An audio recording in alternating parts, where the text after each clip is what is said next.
welcome back to some hype Age of Empires 2 casting for the Pick Your Poison tournament organized by Daniela and her crew. Big shout out to them as always. It's Adrada here, and today I'll be looking at another matchup from the bracket that I myself am participating in. That's bracket J, the lowest ELO bracket of the tournament. Players between 900 and 1050 ELO are participating in this one, and we're looking at the quarterfinal series in round 2 between BenImortal and 3 Course. So you've got this draft on your screen right now. We'll check it out. Well, it's definitely a different one from many of those previous ones we've cast here, and especially in the lower ELO, we do see some players with different type priorities here. So we've got the Cumans, for example, which I don't believe I've casted yet, and the Bohemians, also a civ that really hasn't been seen a lot.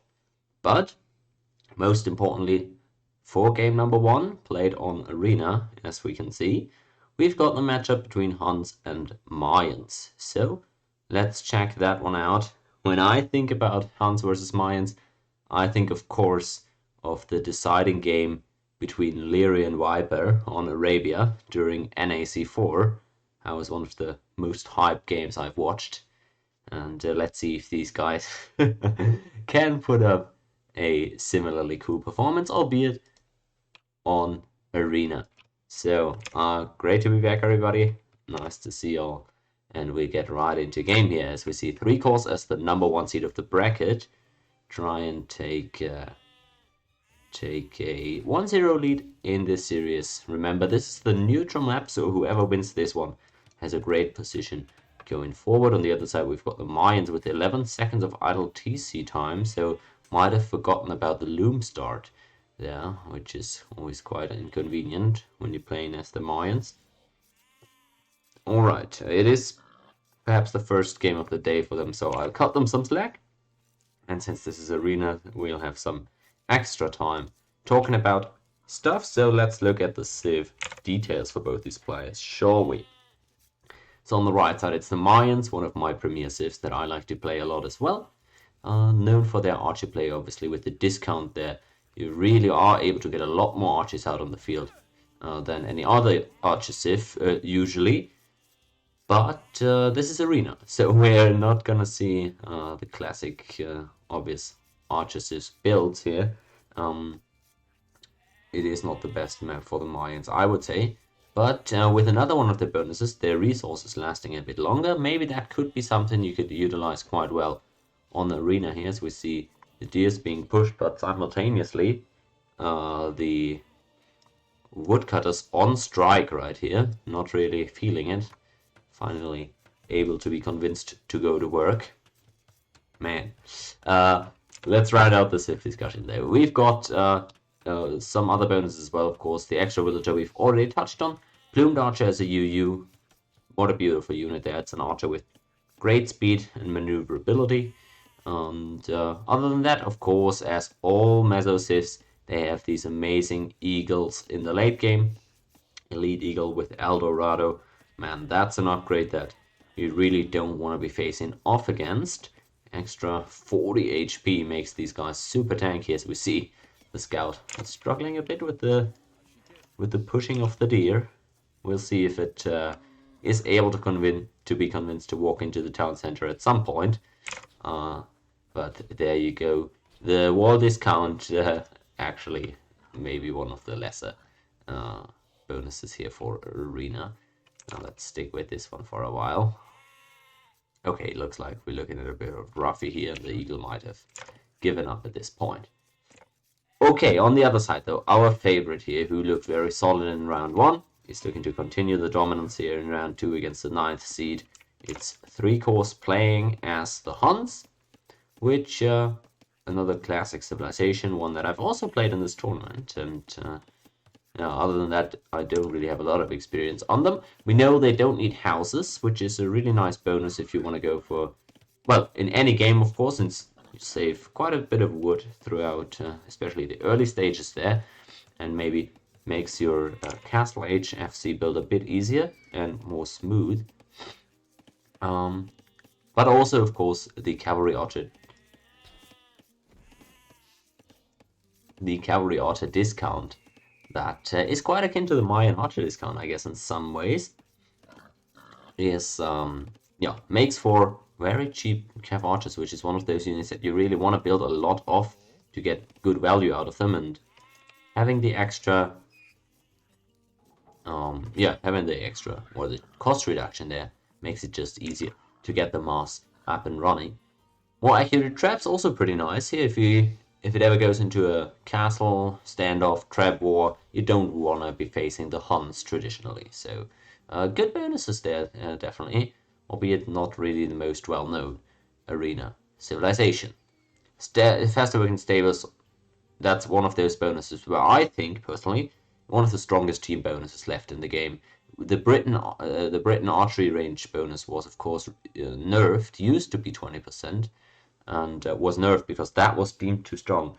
So I really think this Huns bonus still being at 20% is pretty massive, although I do recognize the difference in having faster archery ranges and stables. But still, if you pump out knights, cavaliers, paladins out of 6, 7, 8, 10 stables, you really do realize what 20% can make of a difference here. Okay, quite extensive talk about the civs, so we're already approaching the feudal age here, at least for the Huns, who decided to go for a 21 villager up-click. The Mayans on the other side only now at 21 wills, of course, with a little bit more idle TC time, approaching almost a minute, and a lot of villagers still in queue there. Could cancel those and go up to feudal age. We'll see how long Ben wants to stay in this dark age here. It is interesting for the Huns because they did go for that 21 villager up-click, and that is going to be a rough fast castle to pull off. We'll see if he's going to be able to do it. I have full confidence in him. He is seed 1 and he doesn't need houses after all. So those 300 wood he's got is already enough to get the 2 buildings down. Maybe we'll need a few farms though, so we'll see how that balance turns out. Maybe an experienced Huns player here. We will see if he's able to make that one work, as he is already in feudal age just now. We'll see that 2 villager plus loom could actually get him to the next age. It might actually just work out here. Oh, that is really fast castle here for Civ that doesn't even have any eco bonuses. But you see right there, not needing any houses. Man, that is a secretly great bonus. And you see, he's going to actually make it here. Just needs to queue up loom here. Let's see, hopefully he won't forget about that. But he's got the buildings up and running. 2 farms even enough there. So, oh, he actually queues up a 3rd villager instead of going for loom. Having that many villagers on gold, I would have expected him to maybe do that instead, but it would appear he just, with the triple villager and up-click, bam. That's a clean build here, on the way to Castle Age, with the Mayans still, on the way to feudal even, so nice little tempo advantage there for the Huns, who are admittedly not going to have that strong an economy here in Castle Age, and will struggle going into triple TC production. I don't think the eco will be quite strong enough to immediately put up 3 town centers and supply them with food. However, maybe he's got a different plan in mind entirely. Dropping this lumber camp on the wood line actually indicates to me that he doesn't want to be dropping town centers, at least not on the wood line. So, interesting choice there. Let's see how he plays this one out. Oh, looking forward to see this develop.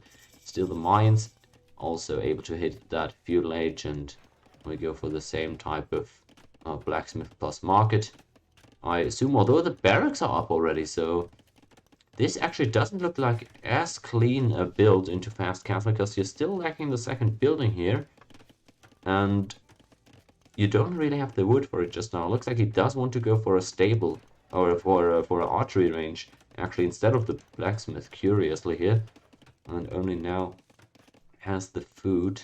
There comes the blacksmith. Okay, I do question those barracks that have come up here. Really has just handicapped the build, and you can see right there, could already click up to Castle Age right now in terms of resources, but with that building being slow, maybe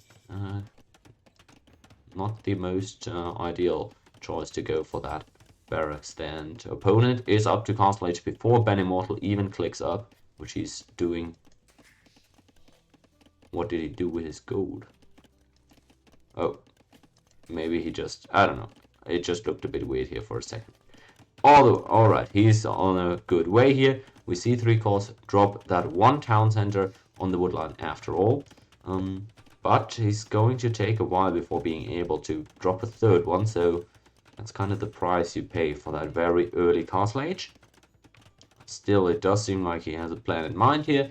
He's getting the eco upgrades as well, so doesn't seem to be worried. Actually, yeah, never mind. Here is the next town center. The resources working a bit weird here at the top.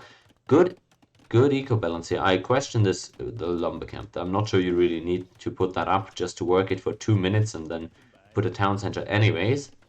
But hey, it is what it is. He does get to his 3 TC boom now. Will need a little bit of time before being able to build up those farms and get into full-on villager production. But for now, he's doing a great job actually keeping the idle town center times minimal. And might even use the market a little bit to help with that. That said, we already see eagles for the Mayans. That is the last thing I would have expected. Eagles do very well against archers. With some upgrades, decent against cav archers as well, I suppose. But if the opponent goes into knights, this is the worst unit you could be opting for as the Mayan player. And eagles plus archers, I'm not sure I'm a big fan of. Maybe expecting some light cavalry spearmen, a classic skirmishing for the relics type gameplay from the Huns. But it is a curious army composition to be sure. Takes out the enemy scout, so decent job here by BenImortal. Actually goes for the outside town center, which is a bit ballsy, I would say. Playing against the Huns with a lot of mobility, great rating sieve, and maybe a bit of a greedy town center. Let's see if it pays off or if it is able to be punished. Currently controlling the relics on the map nicely is BenImortal, but I think both of these guys are well aware of where those relics are. Yep, good scouting overall on both parts, so don't think they're going to be minding that too much. We see the farm number now approaching, the sufficient amount to sustain all 3 TCs.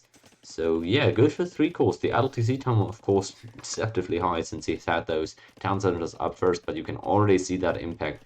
41 against 34 villagers, and even the pop cap here, not the cap obviously, but you know what I mean. Pop locked here is BenImortal for a while, and actually it takes him quite some time to get that house up over here. Alright, maybe it is still a bit of a rust here for Ben, who was needing some time to warm up here. Light cavalry has actually come in for 3 cores. That is a curious upgrade to get.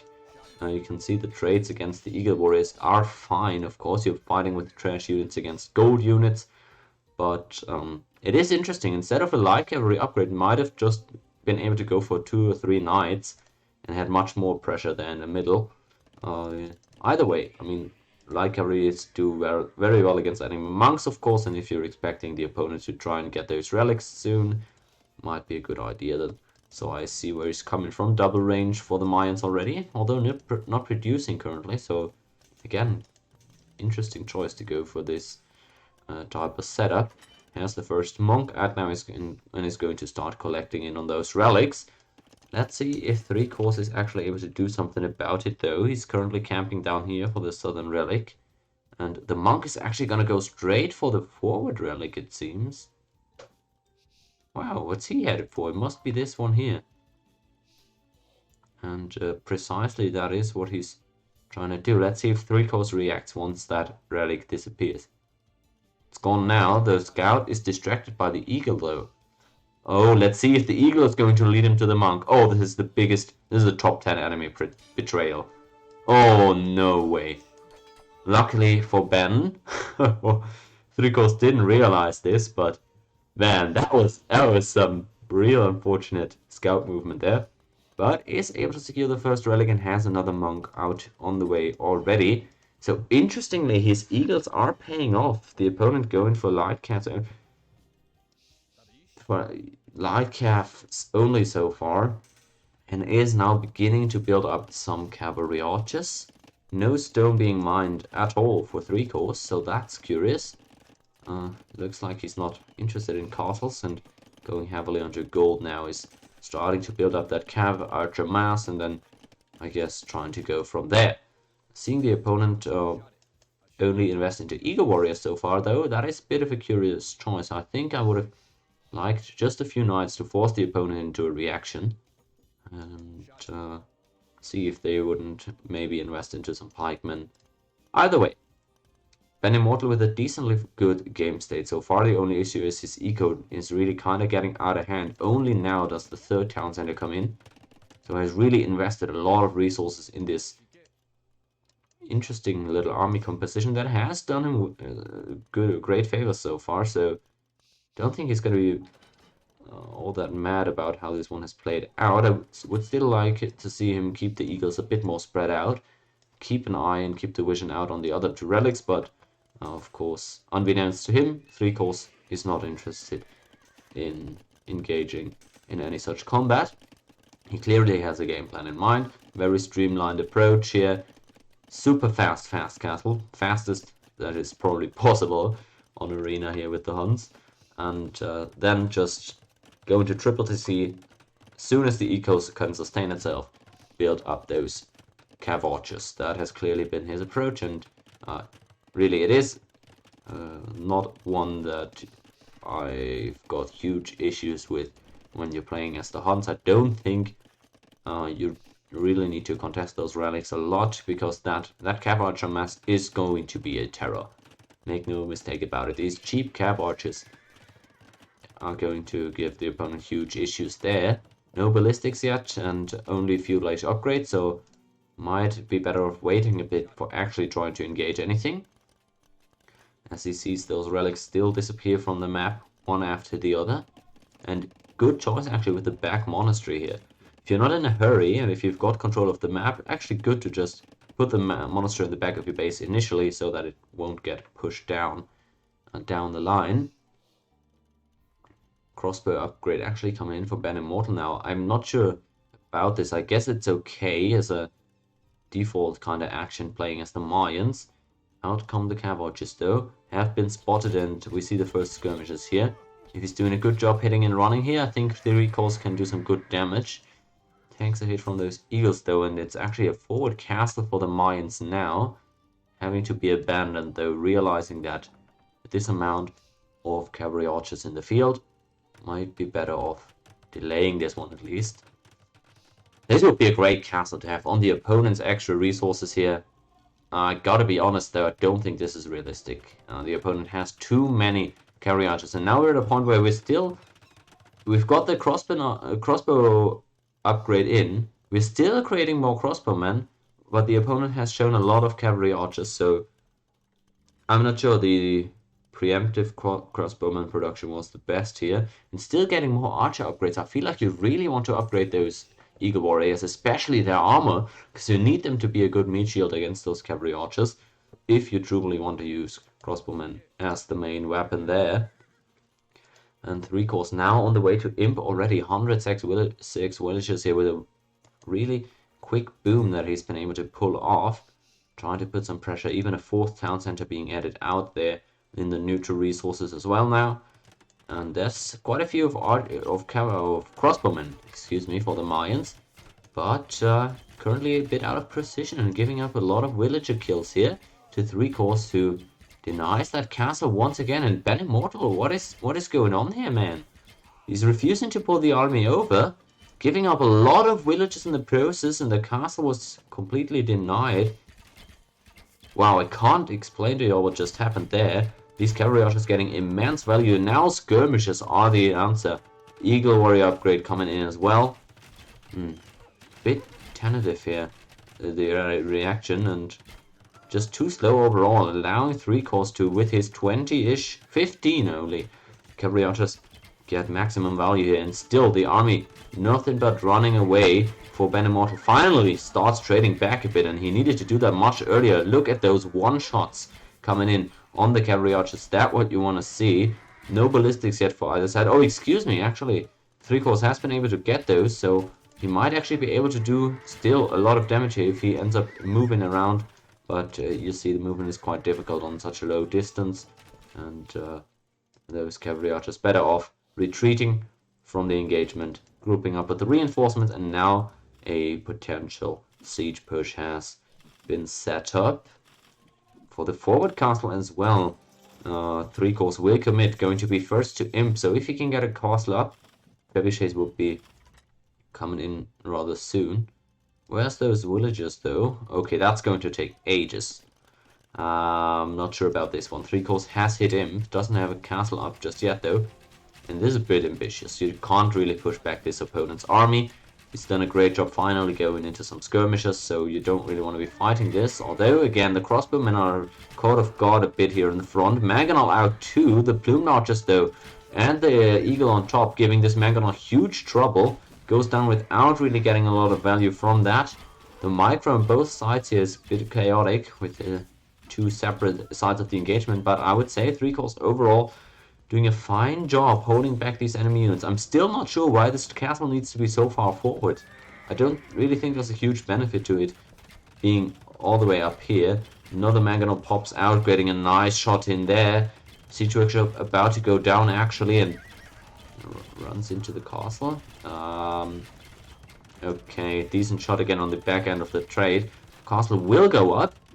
A bit over aggressive for my liking, but with 130 villagers, that's 40 more than the opponent. That's a 700 score lead. He's going to try and make the push happen right here.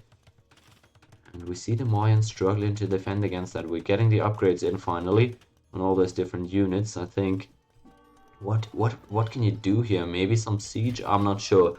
Skirmishes and eagles are really good against what the opponent has shown. Skirmishes and eagles, as long as it's only cav archers on the other side, I think you're going really, really good with skirmisher eagle. That's a composition that costs some gold, but mainly, mainly food and some wood. So I think that would do really well, because both units are pretty good against the cav archers, and the eagles can also snipe the traps without issues.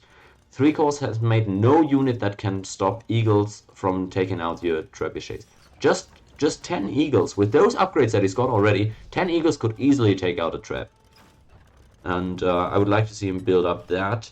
10 skirmishes. He's kind of stopped army production now, and trying to go up to Imp as well. I don't think this was actually necessary. As long as there's no knights out for 3-course, you were completely fine with eagles and skirmishers. Now, as soon as the knights come out, you're completely doomed with that army comp, and then you need some halberdiers as well. So in the long run, you're going to need Imp, obviously. I think there's a bit of a premature Imp, though. I would have liked to see him build up a lot of skirmishes and some good amount of eagles before actually going up.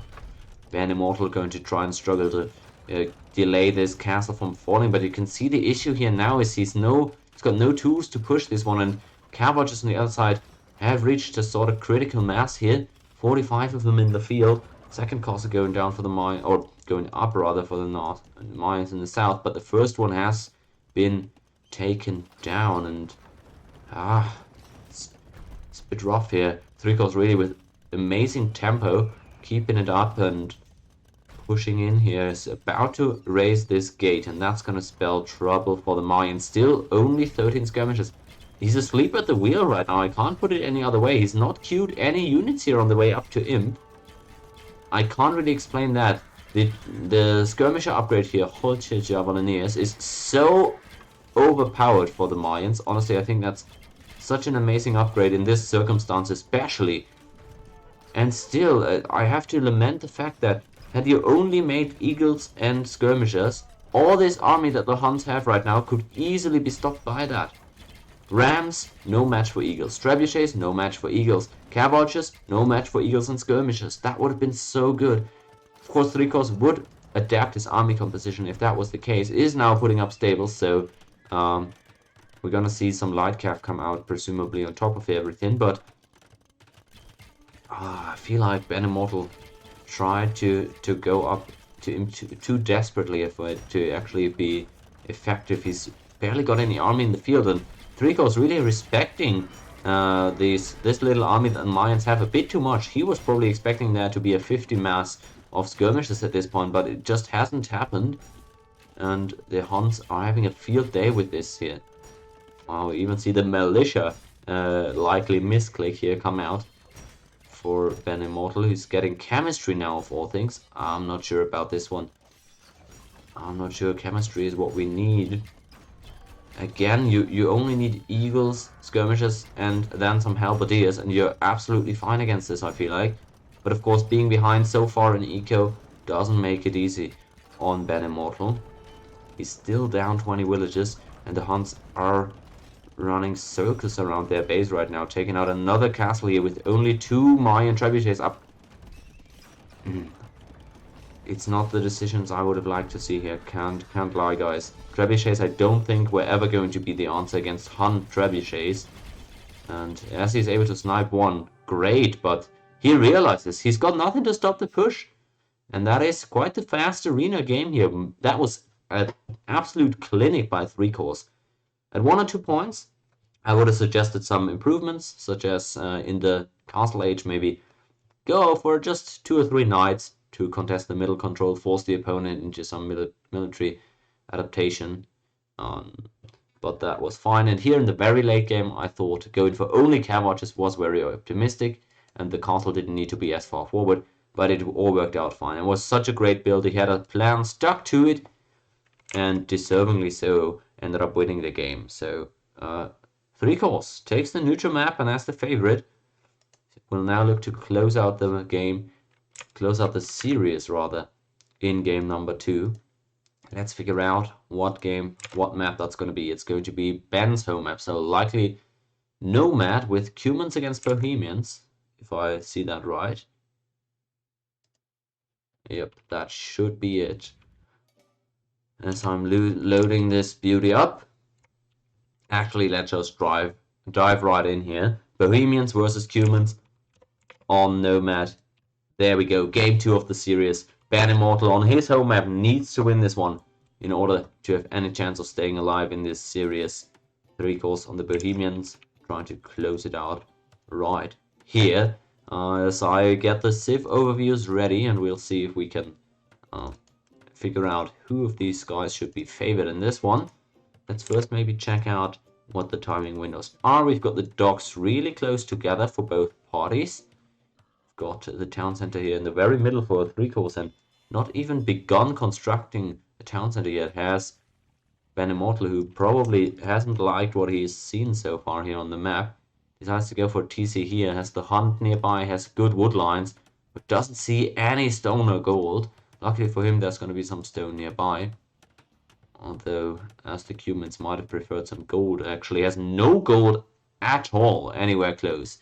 Man, this is a disaster. The closest gold is the main gold of his opponent. So, you hate to see it. If you're BenImortal, this is not the start you were looking for. On the other side, 3-Course going to have that town center up ages before the opponent can start the villager production right away, of course, and has really good resources around as well. There he goes. He's got that TC up and running, and there he goes on his way to a nice little early economy lead. He's got some deer nearby. He's got the boar as well, and that's 2 big piles of gold alongside the pile of stone in his TC range. He's now finding that second gold. He's going to be so happy with all that. Even the deers in the south he's already spotted. So man, that's a dream start for Nomad. Absolutely. And contrast this with the top, where you've got good food, great wood, nice stone, but no gold at all. So it's not a horror here by any means. You're just going to need to find a workaround for not having any gold. And that's going to make it tough. Even already just getting to Castle Age could be some trouble there. Now let's check out these civs and see what we expect in this one. Starting off with, it's a bit confusing because the left is the right and the right is the left, but starting off with 3-Course. playing as the Bohemians here. That is a curious civ to play on Nomad. Of course, he didn't get to choose that, and for good reason, I assume, because it's not traditionally the civ that I would think of here. He's actually forced to add a loom in between here, not really having the food economy run all that smoothly yet. Either way, blacksmith in university is cheaper to make, so at least aiding on the way up to Castle Age, I guess. Chemistry and Hacken is available in Castle Age. Would be great if the opponent had infantry. Oh my god, infantry plans there. In Castle, maybe some longswords pushes. As we've seen quite a few of them actually in the tournament, but I don't think that's going to be the Cumans. In this one, extra bonus on the Spearman line. Now that is going to be useful against the Cumans, so that's a good bonus to have here. And free mining camp tax is nice, especially when you start with such many piles of mineable resources. Alright. Overall, another gunpowder bonus and some monk improvements for the unique tax. So there we go. Good, great to see. Let's see if there's anything else though for the humans, because I can't really say that I love these bonuses for Nomad. I like the mining tax being free, that's a nice eco bonus, and I like the extra bonus from, or the bonus damage from Spearmen, but that's pretty much everything I'd say the Bohemians are really going to be able to shine with in this one. For the Cumans, this is a pretty difficult civ in my opinion to always get the max out of, but that is precisely because there's so many options here and such interesting bonuses that frankly can yield good value on any map. I really don't think there's many terrible maps for the Cumans, so especially in low elo. So let's see what BenImortal has got here. Of course, most well known, the fact that you can add a town center, a second one, in feudal age gives opportunity for so many great booming strats.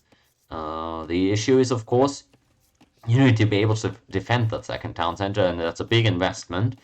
But if you're in a good spot for it, if you've got a nice area under your control, that can be really strong there. But of course, there's other options as well. You get siege workshops and rams in the feudal age as well. Perhaps not as important in this one. And cheaper cost on your military production buildings. That's one of the ones that I really like. That pretty much allows you to go for a fast castle, for example, and you get pretty much the same cost of wood that others go for with their market and blacksmith FC.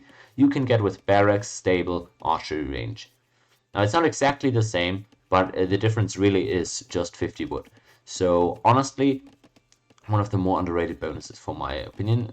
You don't even have to use it for a FC though, right? You can just go for feudal aggression and you save 100 wood, or excuse me, 75 wood per production building. So that's really good, and it both applies to archery ranges and stables, so you're even flexible with if you want to mix it up with an archery push every now and then. Alright, faster cavalry, love that bonus on Nomad, especially where you can usually flank the opponent from many angles. It's a bit chaotic, there's usually many battlefields at once, so faster cavalry can really trump there. Alright, and that's mainly it, I would say, though, for the Cumans. More robust walls are pretty nice as a team bonus, but, well, it's still palisade walls in the end, so they will end up breaking at some point. The unique takes aren't maybe most impressive ones, although the faster training time on some of those units can really shine through in the late game. Alright, on to the actual game. We've got lots of villages already on both sides, and the fishing economies are also built up already. We see double dock actually for 3 cores, which is curious. Such an early double dock I hadn't really expected, and he's on his way to feudal age already, whereas for the Cumans it's really not running as smoothly. You can see there is a lot of villages in queue, so that's another 200 food that you can add to the food count there on top. But still, he's got the second building being a mining camp on stone, but other than that, is quite far away and has actually cancelled the villager production, now trying to go up to feudal age, and does so now. He's over a minute behind his opponent though, and doesn't really have an eco lead to speak of. Both players go now on 21 villagers. You can really see that difference it made having the town center up first for 3 cores and some extra idle time for the humans as well. I'm making it a bit late there to feudal age. Has the extra fishing ship on water though, so at least that is something. And it'll be curious to see, with the docks being so close together, if BenImortal can keep his fishing ship alive. The opponent has an extra dock and is up to feudal age first. Maybe luckily for Ben, no warships are being queued up just yet for 3 cores, who seems to be going for a fast castle with blacksmith market right next to an opponent's house though, so this is curious. Oh, he doesn't see it. Wow. Okay, I didn't expect that, but BenImortal actually not able to see that blacksmith go up right there. I would have been scared putting it right next to the enemy house, but I guess there's enough gap in between there so that human's not privy to that information. And actually a second dock has gone up for Ben as well. And finally some fires start coming out for 3 cores. He's probably going to be able to disturb those fishing ships greatly. And the forward tower is now the answer for BenImortal, probably trying to take control over this goal, which would be so important to them. Yeah, he's going to struggle going up to Castle Age. He's already got Loom in there, so that's minus 50 gold, and going to need to start mining there if the market usage is supposed to be kept minimal. Meanwhile, the fish start getting hit by that fire ship. Only one of them though for 3 cores, so maybe BenImortal can counteract that a bit. Still no ships of their own have been queued up though, and so maybe he's just going to transition into that southern dock and keep the fishing production there. Meanwhile, 3 cores has just transitioned over to their secondary dock, and more towers start coming out for Ben, who, I guess, realizing that stone is all they got, are just coming forward and dropping a lot of towers. Going to be able to force 3 cores off those stone though. I just fear that if 3 cores, who is about to hit Castle Age, just gets out a few knights, this could be really bad for BenImortal. Luckily for him, there's no barracks or stable yet for the Bohemians, so that would take some time definitely if it was supposed to come through. And that's the 3rd tower going up for the humans. Let's see how 3 cores responds. He's still got that gold over there completely unmeddled with, so I expect him to just go over there. Actually, he's buying stone here to drop a castle. Okay, that's doing it the hard way, I'd say, but he wants to take control of this area back. And I mean, let's face it, this is a beautiful castle spot because it can shoot down all 3 enemy towers. So if this castle goes up, you're able to take out all towers within just a few minutes. The downside, of course, being that you're investing really a lot of resources. They had to use the market a bit as well. Just trying to get this castle up. Oh, excuse me, guys in chat. Great to see you, Redback, as well. And Salad Ask, great to see you in chat. I'm sorry, I actually don't remember the name. So are you participating in Pick Your Poison as well? Doesn't say your first time chatter, so I apologize for maybe misremembering there. Castle is going up though. Yeah, it is Nomad Redback. This first game for this set was on Arena. This is game 2 on Nomad. If it comes to a game 3, that would be on Arabia, I think, if I recall correctly. That's what they drafted. So we see a very interesting matchup here between Bohemians and Cumans. And I really have to say, I like Cumans a lot better on Nomad. But 3 cores has gotten off to a way better start again with the cleaner build here. And thus already in Castle Age and is able to start taking out the enemy towers. The wagon also firing away here. And yeah, it's a beautiful unit. Not sure how effective it's going to be though. Gets the university up. I still wonder what the what the idea here is for 3 cores. He's not got any traditional military buildings up there. So that is really interesting. No barracks, no stables for the Bohemians there. Not even a monastery yet. So pretty unconventional play. Has been able to take out the 3 enemy towers though. So good to see that. Arena to Nomad is quite the transition, right? But I'm happy we see Nomad here instead of islands. Whenever I've had a set with islands and Arena, those were like the 2-hour games, and I couldn't really take that, to be honest. And these guys right around my elo, so I can definitely relate here to what they are doing. And 3 cores adding another town center. He really doesn't seem to be worried about the game state right now. And I think had he done some better scouting, he would realize how open and vulnerable the humans really are and how they're lacking any gold at all. Still, BenImortal has not mined a single piece of gold this entire game. Wonder why he's not going up to Castle Age though, at this point, right? He doesn't have any buildings up yet, but with the market, he could sell and get up there now, and I think that would be a good choice. Not necessarily because because he can get better units there. Of course, remember he doesn't have any gold, and most good Castle Age units need gold. But just to have the options and to also just project some power rather. He's gone for the Cuman Feudal Age Town Center though on the gold down in the south, which is what I was thinking about earlier as well, right? If you don't have any gold in your own TC range, just go for the Feudal Age TC on some gold and secure that. I just didn't think 3 cores was going to give up some gold, but of course down here in the south he doesn't realize there, and for the time being that's going to be a good start here to finally approach Castle Age. Still pretty behind though. It doesn't have an eco lead. The opponent is already up to the next age, has the castle up. You haven't done any eco damage yourself either, so I'm a bit nervous there for Ben, needing to win this one on his home map. Now gets scouted as well, and I wonder what 3 courses game plan really is. He hasn't really shown anything. Hasn't gone heavy on water, and hasn't made any land army just yet either. I wonder what the idea is. But maybe he's just trying to see right now and doesn't really know just yet.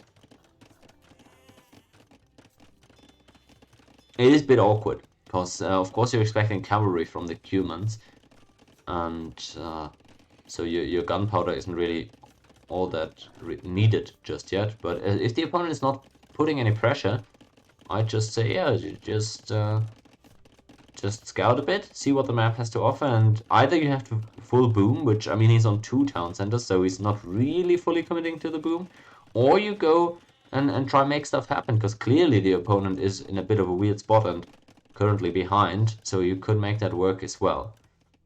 I feel like he hasn't really committed to either strategy just yet, though. You're saying it's Red's game to lose at this point, and I would agree. Yeah, they're in a pretty good spot. And yes, Bohemians is the ones that can take gunpowder an age early, but hand cannoneers I don't think are going to be that useful here either way. I don't think the Cumans are going to go into infantry, and certainly not here in Castle Age. Wow, he spotted that enemy town center, or has he? Oh, I don't think he had spotted it. He was trying to put up... No, yeah, he was trying to put up a castle down there just to secure his flank, I suppose.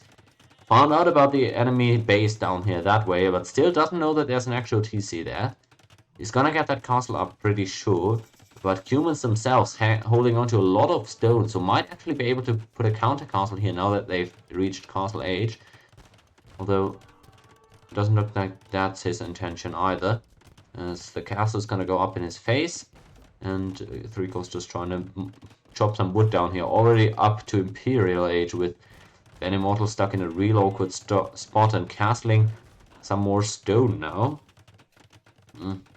Not sure I love that. Of course, he's not going to be able to produce any traps, while his opponent is going to get there pretty soon.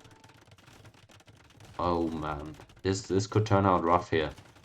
Oh, he really needs to secure some more gold, I think, because that That town center's in a weak spot currently. Oh man.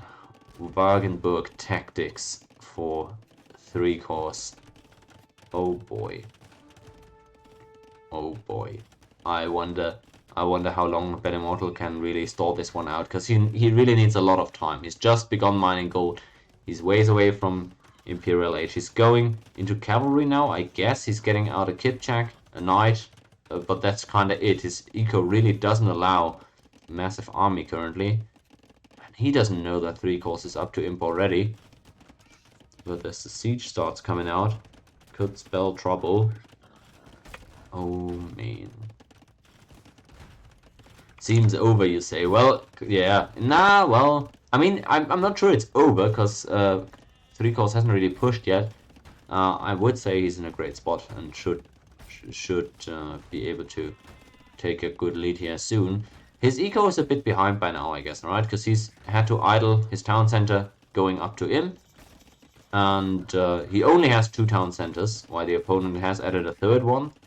So I guess if BenImortal can stall out the push a bit, it could be fine. At this point, you really got to think about what you can do, though, because the opponent has reached imp. You don't have any army, you don't have any res to go up to imp yourself. So yeah, what's the plan now? As the ram push is coming through. Market's gonna suffer as well. Another castle was the idea. This is a pretty decent castle, securing a lot of res, but I wonder if it's gonna go up. The Kipchak's doing great work against the villages, though. Oh, the hostile wagon.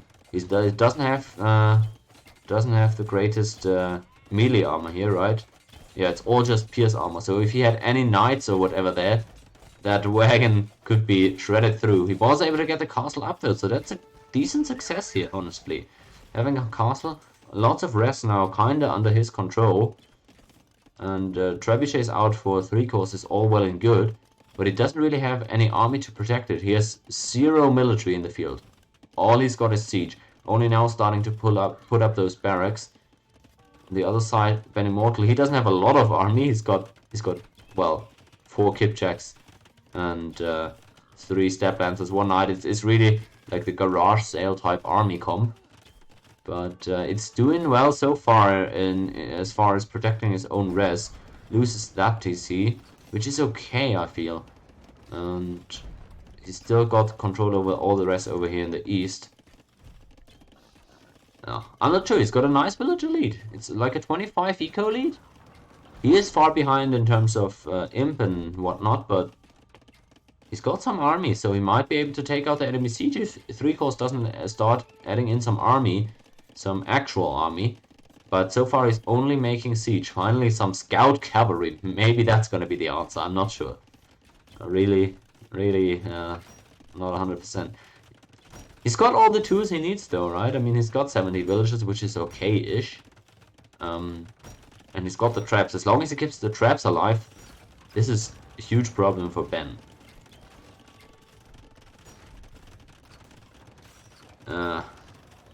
Oh man, yeah, the bomber cannons are that's what they're called, yeah. You're right about that. That is really annoying. The thing is, I thought BenImortal had the necessary tools to respond. He's got really fast-moving cavalry units, so he should be able to take out enemy siege rather easily. He's kind of refusing to make anything but Kipchaks for now, though, and that's exactly the cavalry unit you don't want against enemy siege. And yeah, so far the bombard cannon, the traps are being undisturbed and just yeah, chipping away at the frontline buildings. At least in the meantime, BenImortal is able to do some raiding himself. Knights, step lancers, really good units for doing that. Although maybe a bit overeager. Shouldn't really throw them away if you don't have that many of them. About to lose that TC next. Oh, it is difficult, but he is on 100 villages. I am not sure what type of game state we're looking at, because it feels like 3 cores is just gonna roll this game now. But he's not really doing it. He's not really making military. He's struggling a bit with his eco, especially the food eco. We've seen even BenImortal make some fire ships himself and protect his fishing economy a bit. So 3 cores hasn't really been able to attack there. We have 11 fishing ship and 18 more on the way for Ben, so that's really what he's kind of hanging his hat on right now. And all in on Kipchaks, I suppose. Well, let's see how good he's able to go with that. The issue is, since 3 cost doesn't have any army, he can't actually move his siege out and push the eco in the east here. He needs to put up the... Or this would be a great spot for trebuchets, behind this wood line. If he puts the traps over there, that could be awesome. But he's not moved them just yet. And he can't move out here through the south, so I'm not sure why he's not trying to trap through from the north, but he's kinda not done a lot here in the last few minutes. And yeah, no army to protect the siege means he's just sitting on it for now. He's trying to put up a castle here, and I guess siege from there, but not sure that's the best choice. You didn't really need that. You already had this great protective wood line with the houses. I think that was going to be enough, but Imp is now on the way for BenImortal as well, who's getting raided. That's going to hurt a lot here in the south. The Light Cav taken out a few villages there, but the Kipchaks are there relatively quickly as a response. And are they even going to be able to deny the castle? It would appear so. Oh, it's going to be a close race, but it looks like 3 cost is not confident in being able to complete that one. No ballistics yet for BenImortal is definitely hurting him, but hey, it looks like he's coming out ahead in these trades. The castle hasn't gone up. The siege is still here in the west, just parked at home. I'm not sure about this one for 3 cost. You're down 30 eco and you're not pushing. He's being cornered as well, right? Like, just psychologically, he's absolutely enveloped by the opponent. And that means that you're constantly thinking about angles that you could be attacked from, while at the same time not having as easy access to the opponent's eco. Mainly psychologically, I think that is, but it does play a role. Man, I can't believe that this is actually working out. Finally a skirmisher, so we see some army against the enemy Kipchaks. Now we need to see some melee cavalry out of Ben to respond to this one. Otherwise, that castle might go up after all. Still, the Step Lancer raids from the north gotta be an annoyance. And Imp is completing for the humans, who need a few more houses, but then are gonna be able to start producing some traps themselves. Man, this is a more interesting game than I actually thought it was gonna be. 3 cost has struggled to find the angle, is finally bringing the siege forward. But why not put it behind your houses or behind the wood line? I don't think this is very safe position to have your siege in. At least he's gonna try and take out the castle now. Let's see if that goes well. Kipchaks are all on their own so far. The Step Lancers are not here right now. I think he's just using them to raid, and he's gonna drop that castle. Oh yeah, he's really gonna drop it. He's just, yeah, moving out of the way, I guess. Alright. Alright, he's really taking this slow. Doesn't seem to be worried. Oh, he's gonna lose chemistry. Oh, that sucks for Ben. Losing the chemistry upgrade. He was just researching that. And doesn't even have ballistics yet. Now having lost that university is actually a big bummer. Oh, okay. He's now losing a bit more of that map control that he fought so hard to establish. Kipchak's moving all the way around, I guess, trying to find new places to raid. But good job by 3 cost. At least he's got castle in very good locations, so that raiding becomes super difficult. I wonder what happened to his eco though. Like, where's the farms? He's got 10 on food. He's got only 63 villagers. That's the thing. He's got really nice map control and he's got a good army in the field, but he doesn't have any eco. So that's, I guess, why he's being super tentative with, or yeah, super careful with his army, and not really looking to push super hard.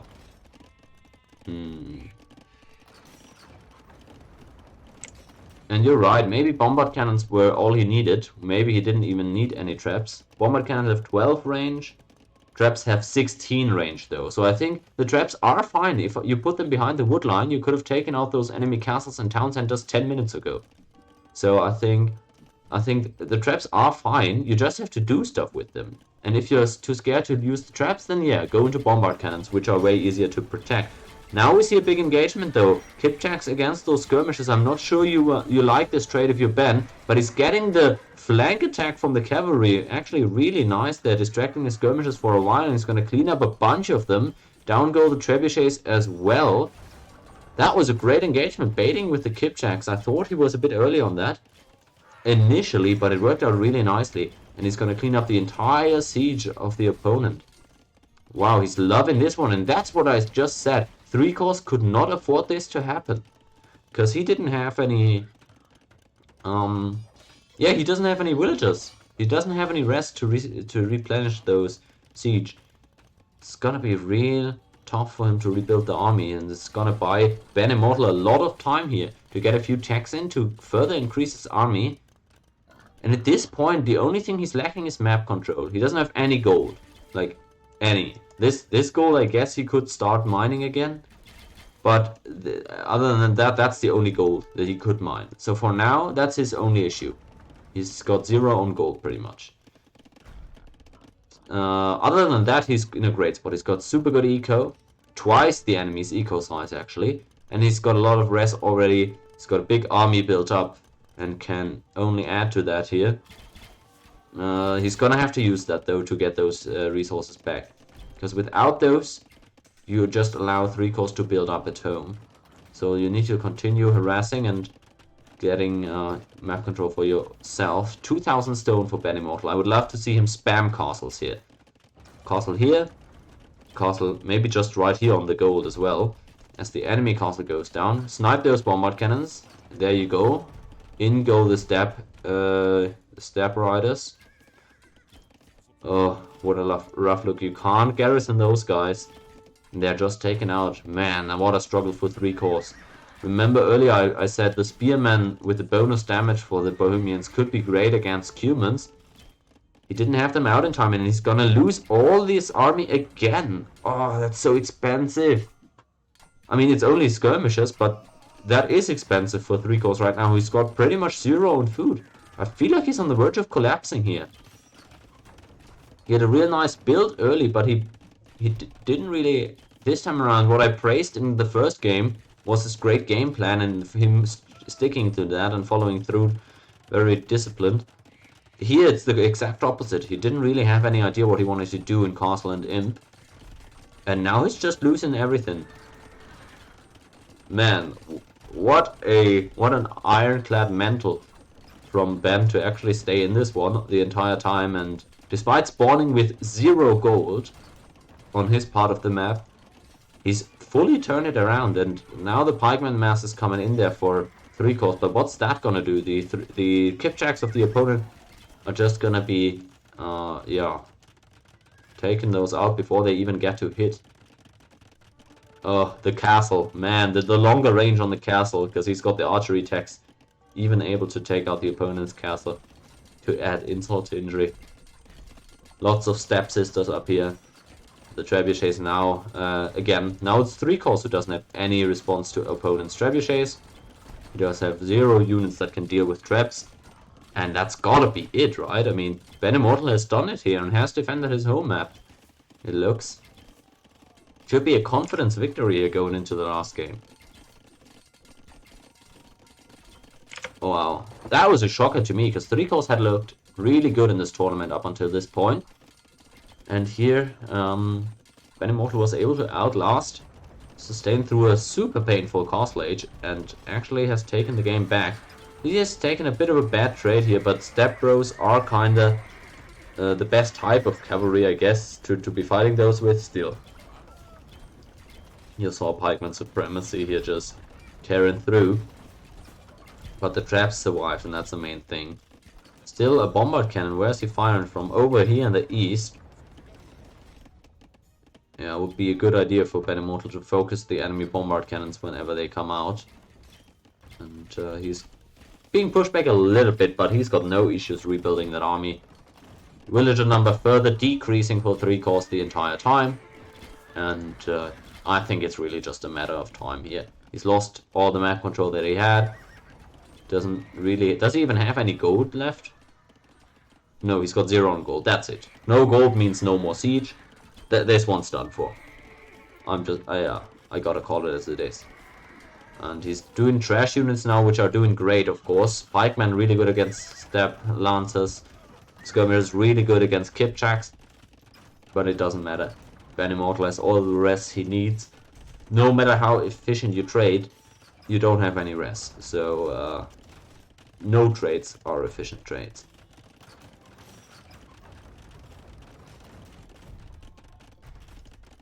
$50 against 130 villagers. Oh, goodness gracious. That fishing ship armada over here. I feel like deleting half of those might be a good idea for Ben to be able to add more army. But honestly, he's not even at the pop cap yet. So I guess that there's no downside to having the fishing ships stay around. Should just put up a few more production buildings, if we're real. Eco not balanced perfectly, would need a few more on wood ideally, especially if you're going for Kipjacks as one of your units. But it doesn't really matter. As I said, in the long run, he can only take positive trades here. As long as he doesn't allow the opponent to get back on gold, which he's kind of allowing to happen right now. But as long as he's able to stamp these attempts out soon enough, that's all fine, I think. Yeah, look at the rest still in the bank. He's kind of playing with his food at this point. Nothing left in the east at all. Jeez, I guess this mill here is all he's got there.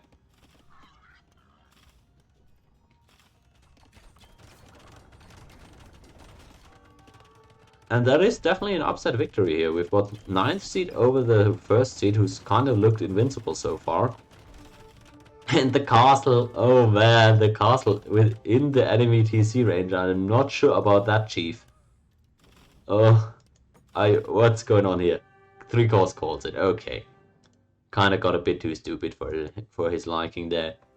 But, I mean, he's hanging on fine, but I really gotta highlight Ben here, who's played this one super, yeah, kinda just relentlessly holding on until he had the critical mass there in terms of units, and had the opponent encircled, which kinda, I guess, added to 3-core's discomfort in pushing out, who made a few of the wrong army choices, I believe, and had the siege just sitting under his castle for way too long, and didn't use the window that he had, which was a massive window, so I really think he could have won this one quite easily as well, but didn't manage to find the angle, and thus BenImortal ties up the series.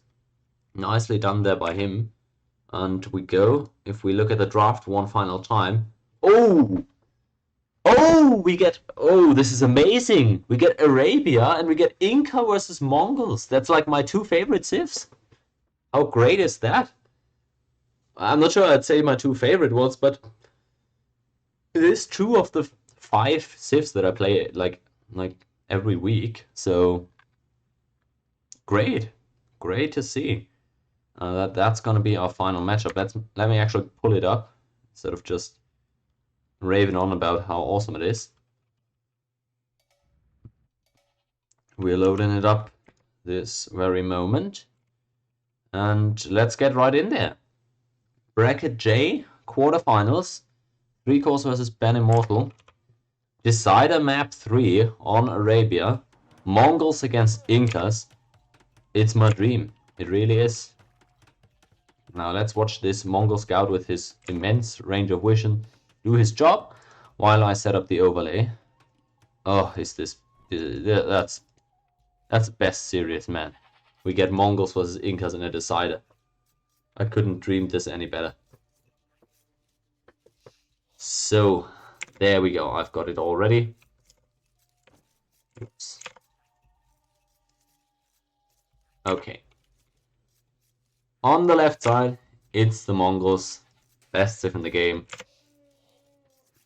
Click that follow button to get the follow emotes.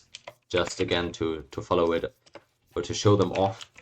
We've got the great array of Mongol emotes, such as the race car onager. We've got the Mang Onel, and for the cavalry archer enthusiast, we even got the Mang Goodeye.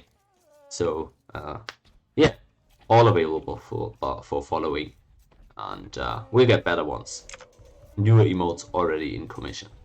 So, yay us. Now let's talk about the actual bonus there. Besides the race car onagers, which you only get an imp and are the coolest unit in the game, you've got faster firing cav archers, you've got super fast working hunters, which lets you hit some of the craziest feudal age timings in the game, and you've got extra HP on a lot of your cavalry units as well. Mangudai is one of the most well-liked and strongest unique units in the game, so clear win condition there for the Mongols, being able to build up a lot of Mangudai and hit good timings where you are able to push before the opponent has enough units to counter raid you or to meet you in honest battle. So that's kind of the Mongols there. Extra line of sight on those scouts I've already highlighted, of course.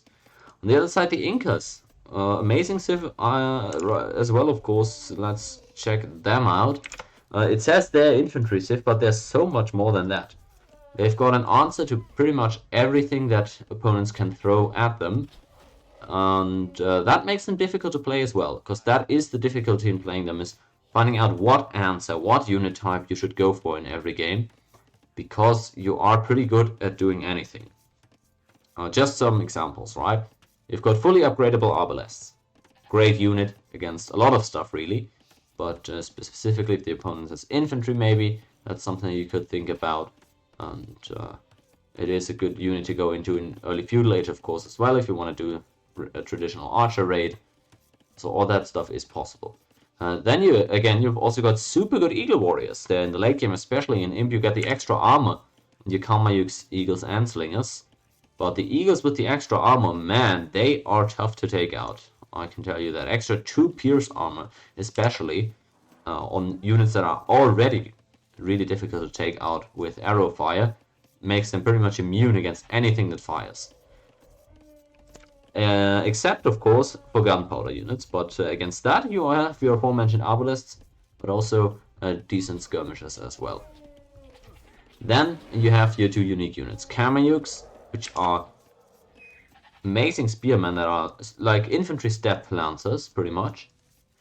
And you've got the slinger, which is your unique counter unit for infantry, especially great against stuff like eagle warriors, but also, I mean, against other traditional infantry stuff, those slingers fare really well. And the good thing about them is you don't need to upgrade them.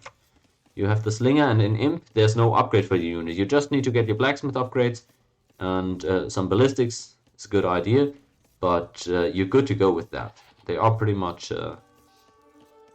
oops, as we see some scout harassment already. Let's not miss out on that. I was just going to say, Slinger's really efficient even without a lot of upgrades. They're so good at what they do, being taking out enemy infantry. Interesting bonus to also talk about is the building cost reduction in stone, allowing you to drop a tower and still drop a TC afterwards. So if you're ever forced to drop a tower, or if you want to tower rush somebody, you can still drop 1 TC in Castle Age without mining any extra stone. So that's a really hidden attractive bonus for the Inca. Interesting timing here, as we see 21 villages for the Inca, 20 for the Mongols, but with 30 seconds of idle TC time for BenImortal, is actually up to feudal age later than 3 cores, despite being up, despite having made a villager less. He's put in loom, but so has 3 cores, so that's not really the excuse. Just the 30 seconds of idle PC time, really unfortunate there. And thus he's actually slower to feudal age, or pretty much at the same time, as the Mongols player, which is unusual. Absolutely. I wonder how that came to be. It looks like he's really interested in going for super greedy walls. This is looking like the... Man, what? I can't even... I was gonna say, is he just trying to go fast castle? It's a weird fast castle build, though. You can't fast castle on 20 villages like this. And investing a lot into these walls here, which I don't like at all. I gotta say, these walls, you're super open on one side still, and these walls are so huge and so far away that if the opponent starts breaking through down here, you're not even going to be able to repair the walls before the enemy breaks in there, as soon as your villager is done walling and leaves, of course. So that's never walls that I'm a big fan of in the early game. Should have just walled here. The woodline was so easily wallable. I really question why he didn't just do that. I think I gotta be careful though. Looks like BenImortal is gonna be able to take out that enemy scout. That's, of course, a good sign here in the early game. He's gonna be happy with that trade. Gives him a bit of map control as well. And so BenImortal, despite being a villager late, he's getting walls up at home, and he's in an okay spot, having taken out that enemy scout. I wonder what his idea is, though. He's put up a stable. He's gonna go for a scout rush, although it is pretty late, I gotta say. He's only now got his first scout out, and the Incas themselves have been given a lot of time to wall up at home in the meantime. Now, they're not really done yet. There's still plenty of area to break in through. But I can't say this is the fastest scout rush from BenImortal. On the other side, the archers for 3 cores might not have been the fastest ones out either. But he's getting a few spearmen alongside them, which is always wise against the opponent when they're scout rushing. And there's still an opportunity for him to break in as well. So I can't say that 3 cores is in a bad spot here off the get-go. Let's see how it plays out. Both guys definitely have opportunity here. I wouldn't be surprised if BenImortal gets the first couple of hits in. It looks like he's going to pick the south as his point of attack. Sees that first walling villager, and he's going to try and get in here. Wow, the blacksmith comes in just in time, but I don't think 3 cores has spotted this one just yet. And thus he might be losing that villager as more scouts start coming in. That is unfortunate. 3 cores had not walled up in the north as well, and he's going to lose the second villager actually. Good damage for BenImortal here. He's finding success.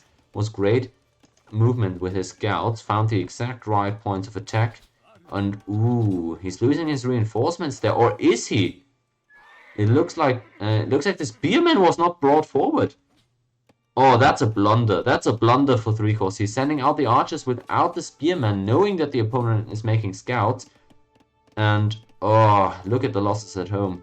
It doesn't look like he's lost another villager there, but he's completely forced off of gold and might lose another villager here on the woodline. Does so. At least is now able to get the spearman on over there and finds good trades. BenImortal looks very distracted here, actually chasing into the town center and taking a lot more hits with his scouts. Okay, unit management not perfect here, but he was able to clean up the enemy archers on the offense, and that's big. At least 3 cores now only with 3 archers left and heavily leaning into spearman production. You forced the Inca on the back foot early, but 3 minutes of idle TC time for the Mongols, I don't think this is worthwhile. If you've got 3 minutes of idle TC time, taking out 3 enemy villagers isn't good enough. I like the raid there. It was really nicely done, but overall taking a lot of free hits from the enemy spearmen and then idling the town center for so long at home makes the entire thing not beneficial to Ben's overall success here, I don't think. He's actually sending in more scouts still. He's got 6 total scouts. Interesting. The opponent is fully walled up at this point. Maybe he can catch all those archers, though. Or 3 cores is going to have to delete a wall here. Oh, he won't do it. He's going to lose all of these archers. Great trade again for BenImortal. So he's found success with those scouts, definitely. There's no denying that. But no fletching yet for 3 cores either. He's had some tough time with the army. Good thing for him is he's been able to produce villages almost at all times, and he's managed to complete the wall so that he's now able to farm undisturbed at home. He's got the full walls up, got 2 golds in there, no stone unfortunately, but no issue. He's still got those 200 stone from the beginning, and he's got enough spearmen to no, what are you doing? Oh, I don't think Ben spotted those, but you can't keep sending your archers forward like this. Send spearmen with them or keep them at home. It's really that simple for 3 cores. I'm kind of suffering with both of them because I love their sifs so much that I'm rooting for like both of them equally, I would say. Trying to break in here in the east is BenImortal now. He's got forging, so those scouts do good damage even to walls. But the house wall here, disciplined response. good choice by the Inca, who are approaching Castle Age a bit faster than the opponent. Both have their buildings up already, but you see right there, almost at 600 food is 3 cores, who's getting wheelbarrow already with a lot of farms. I guess that is understandable. 17, 18 farms-ish. And wheelbarrow coming in now. That had he not gotten that, he could be up to Castle Age now. I typically don't get it in Feudal Age, but fair enough. If he wants to get that one, he's still going to be able to get a good Castle Age time here, idling his town center a bit for it. But there he goes. He really wanted that up-click, I suppose. And he is on the way, whereas BenImortal, eco bit imbalanced there. He's got 500 gold, kind of for no reason. He's... Oh yeah, no, I definitely dislike this. Why are we putting 3 on gold if we're not going archers? No, that can't be right. So the eco management not great there. Couple that with the 4 minutes of idle TC time for Ben. I'd say just cancel those villages and go up to castle right now. Otherwise, you're giving away too much timing. And that's kind of my main complaint with Ben in this game. In the Dark Age, he could have been up to Feudal Age and gone for this Scout Rush on 2 villages earlier. And then in Feudal Age, he didn't keep the TC producing. Okay, that happens. But here again, he could easily have gone up to Castle Age 3 or 4 villages ago. But the eco management wasn't all that efficient. And thus he loses out on another great opportunity here to hit some amazing timings. And thus allows the Inca to reach certain breakpoints first, which, if you remember from the beginning of the game, that's exactly what I said. The Mongols don't want to happen. You want to be the one able to amass that mango dye mass. You want to be able to force the opponent to react and put the pressure yourself. You are very mobile and you've got great early game eco, but you also need to be able to build up in order to take the opponent out here. You either need a good amount of Step Lancers or of Mango Dye. You need anything that in a group can work great. And here we have the Inca actually reach that Castle Age first. Going into Eagle Warriors, interestingly. Eagle Warriors is what you do when the opponent has archers. And I guess expecting the Mango Dye, the Eagles aren't the worst decision. If you remember, the Fabric Shield's unique tech in Imp is going to be great there. So you definitely want those Eagles at some point against enemy Mango Dye. But currently he's being raided a lot at home. And he's trying to counter raid, I guess, with Eagle Warriors. But very interesting choice. The first thing 3 cores does when hitting Castle Age is going for Eagles when he's being raided at home. And he's got the Castle Age first. I would have certainly expected the blacksmith upgrades to come out here for the infantry armor. And those spearmen to clean up the enemy scouts. Instead, he's losing a lot of economy here. Look at all these villages go down. It's a 9-0 eco KD and counting for Ben. Is he gonna go for the upset victory here? Over 3 cores. It's looking so good right now, despite the high amount of idle TC time. Oh boy, he's got such great success off of this invade. Again, 12-0 eco KD. He's up 10 villages, 29 wills in Castle Age for the Incas here at minute 25. It's a horror to look at, really. 3 cores gotta be kicking himself for not rewalling that down here after he's initially had that one defended. And what's Ben gonna do now? I would like to see him go in a boom. He's done so much damage to the opponent. If he just puts up 3 town centers, doesn't even make any more military forward. Like, I feel like he's done enough damage to the point where he can just boom up to Imp now and go from there. Alternatively, get onto stone right now and stop building up your Mango Dye. Although I guess the opponent has gone into Eagle Warriors already, so maybe you don't want Mango Dye. Maybe Step Lancers would be a better idea. Oh, I hate this. Oh, this is the worst choice, I think. Now, we know Cavalry Archers fire faster for the Mongols, but this is the worst choice. You know the enemy has Eagles already. If you want to go into Mango Dye nonetheless, I don't hate it, because it's just such a good unit on its, in a vacuum, so you're still going to be able to find value with it. But this is, no. Cavalry Archers is not the correct unit choice here. If I'm playing Mongols, I'm going Mango Dye, because I always go Mango Dye. If a good player is playing Mongols here, I think they're going Step Lancers. Because you know the opponent, I mean the opponent has Spearmen, and I guess Step Lancers are terrible to Spearmen. But against the Eagles that he's mainly committed towards with the upgrade, you want the Stab Lancers. Elite Skirmisher upgrade coming in the meantime for 3 cores, and it's actually them who are able to expand into a second town center first. Taking a fine trade here, actually, I think. Looks like those Eagles, with the many upgrades that he's got, were able to take out all opponent scouts. And now all BenImortal has left is 7 Cav Archers who are terrible against Eagles. Like, super useless. Maximum amount of uselessness. Ugh. Oh god, it's open at home. Let's hope those Eagles don't actually get in there. I think there's a gap on the backside of the woodline as well. Oh, he's opened the gate. No. Are we throwing? I can't believe it. Are we throwing the lead? I mean, it's not like 12 villagers, of course, in a pro game. That's a GG. But here on this Eagle, it's not like he's had an insurmountable lead. But he's let some Eagle Warriors into his eco. Luckily, he was able to take them out, only losing 1 villager. So it's all good. He's still in a really nice spot. His eco is very imbalanced, and he's gone for the wrong unit type, so I'm still concerned for BenImortal. And he's now gonna run into all these spearmen. Oh boy. Oh Lord, save us. Oh god, no, it's horse on pikes. Horse on poles. No way. Unfortunate. Yeah, of course you're not always looking at that army, especially when you're sending it forward, not expecting the opponent to have any units just standing there. But it's the 13 random spearmen in the middle of the map, just absolutely evaporating the Cav Archer ball that he had built up. He's continuing to make those. I guess against spearmen, that is a really good unit to have.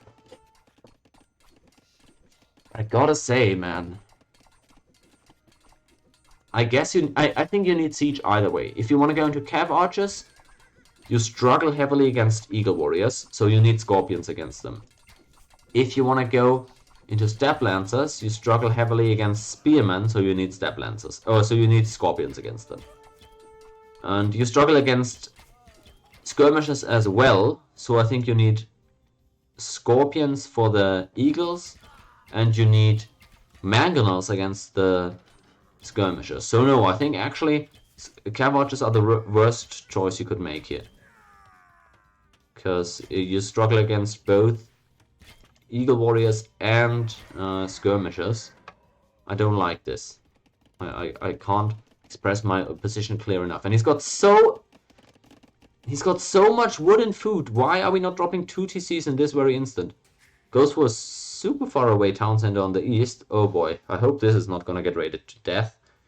Goes for a nice... I like this TC here. This would be a great spot. And then just here. Oh, you can't place one there actually. Just here is fine, yeah. Here's fine. So yeah, I'm not sure about this one out here. I don't think this gives you anything. This is a nice castle spot, like on one of these hills here. Castle would be nice. Now both these guys are going into just building up for a while, but we see 3 cores adding a lot of army in the meantime, while BenImortal is not able to do the same, and has spent, of course, a lot into these extra town centers now. Oh, sheesh. This is a tough one to call. We've got Eagle Skirmishers. This is the best army comp possible against enemy Cav Archers. And it's exactly, if you remember, what I recommended BenImortal do in game 1 when playing Mayans against Huns. The Huns were going for only Cav Archers in that game. Now we've got the same situation but flipped. We've got a Meso Civ against a Cav Archer Civ. And this is the exact army comp that I was calling for in that first game. BenImortal didn't go it. 3 cores sees the enemy fully committing into Cav Archers and goes for this exact army comp that I wanted to see there. I think he's gonna have great success with this one. This could turn the game. Cav Archers trying to raid in the south. They're going to be able to break in. This is going to be really bad news for the Incas. They are trying to break in the same time in the north though. The only reason I think this is not good for the Incans is there's no need for this. Like, he doesn't want to base trade here because he could easily stop the opponent's push, whereas the opponent has nothing to stop his push.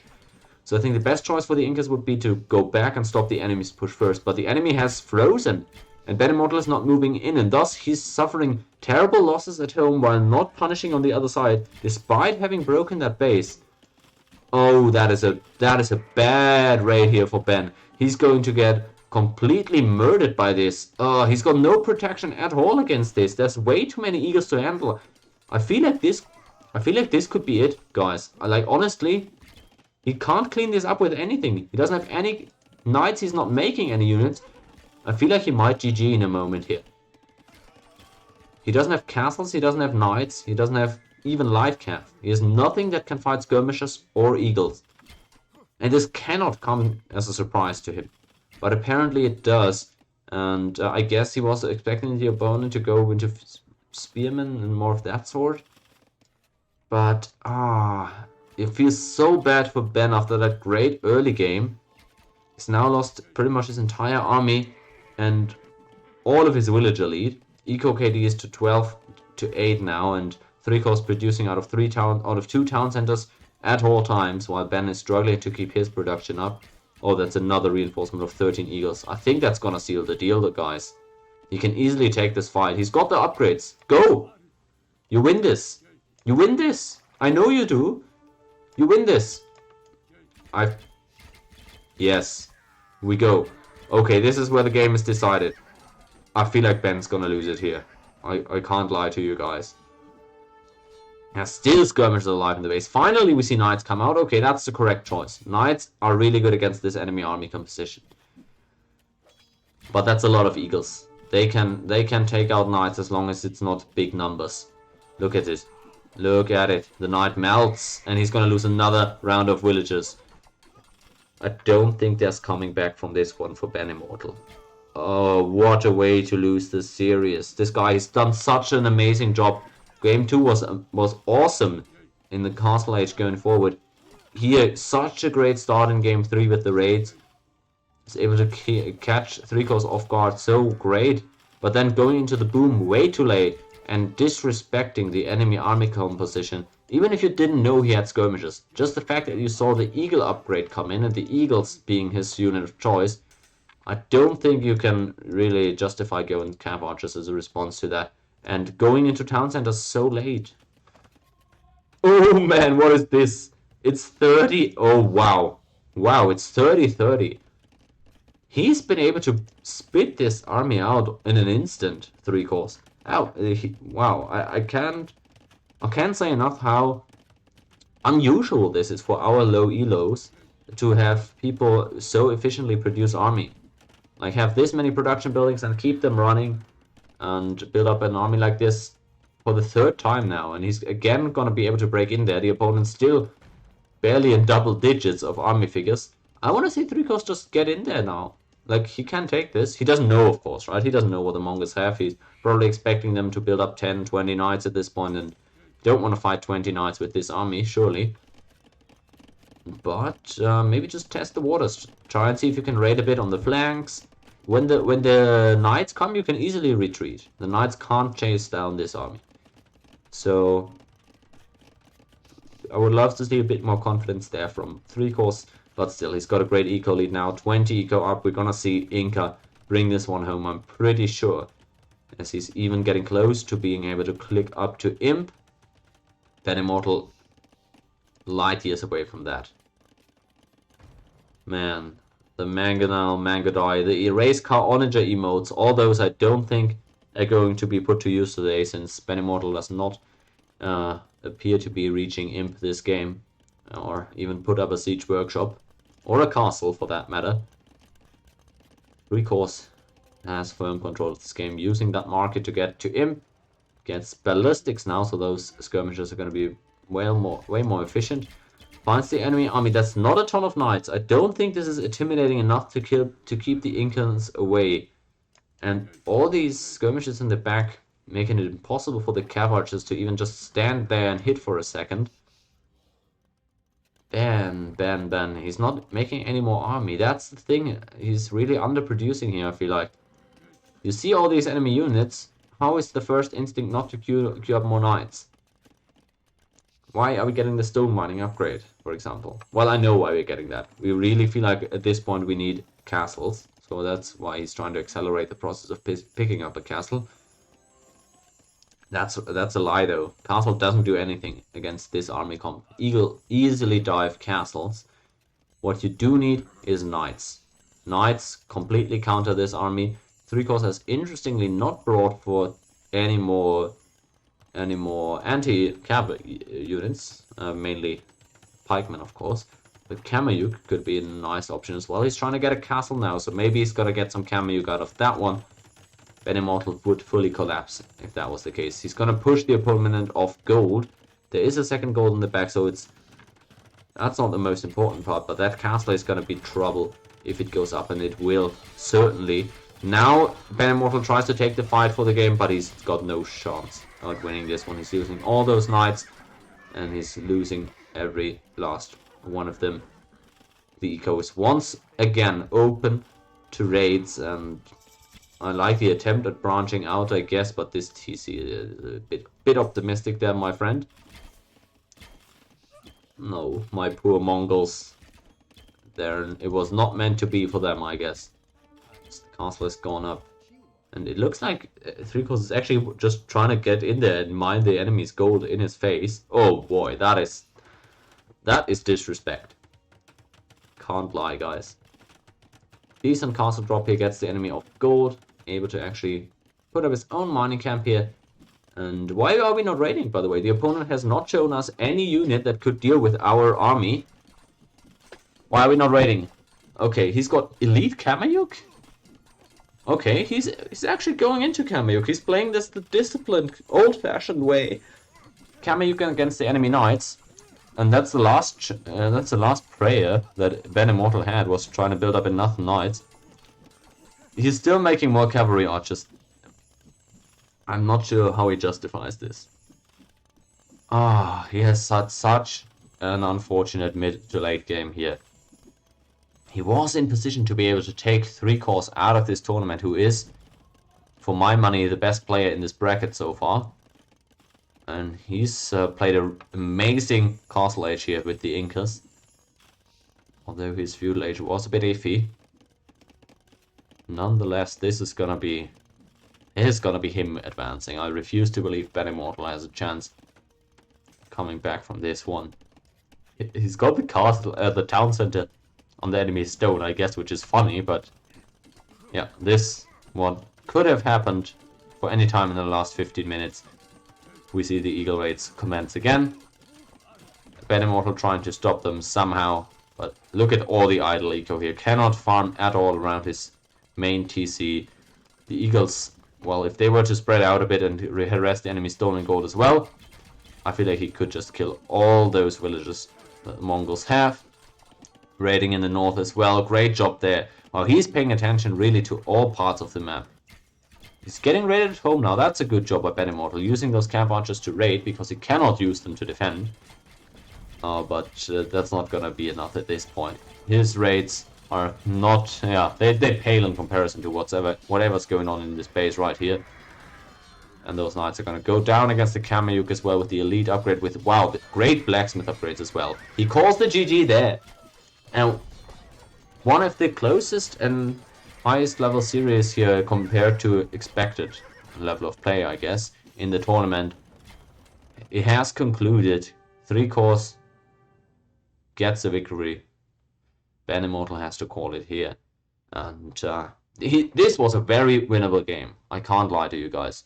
3-cost, great game 1, game plan, immaculate. Great start to game 2, fell apart, had no idea how to push. Really difficult start to game 3 here, but was able to recover and took it back with a monster performance in the mid game to close it out here. BenImortal not able to find the correct reactions in game 1 or in game 3 here. Remember, this army comp, Eagle Skirm, is what I wanted to see out of BenImortal in game 1.